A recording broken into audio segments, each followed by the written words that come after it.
بسم الله الرحمن الرحيم والتين والزيتون وطور سينين وهذا البلد الأمين لقد خلقنا الإنسان في أحسن تقويم ثم رددناه أسفل سافلين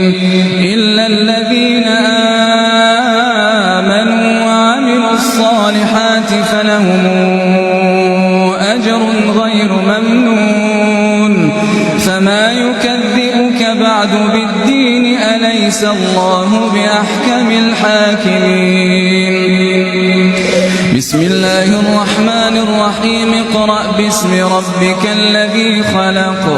خلق الإنسان من علق اقرأ وربك الأكرم الذي علم بالقلم علم الإنسان ما لم يعلم كلا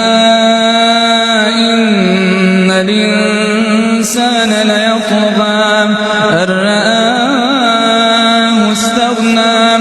إن إلى ربك الرجعى أرأيت الذي ينهى عبدا إذا صلى أرأيت إن كان على الهدى أومر بالتقوى أرأيت إن كذب وتولى ألم يعلم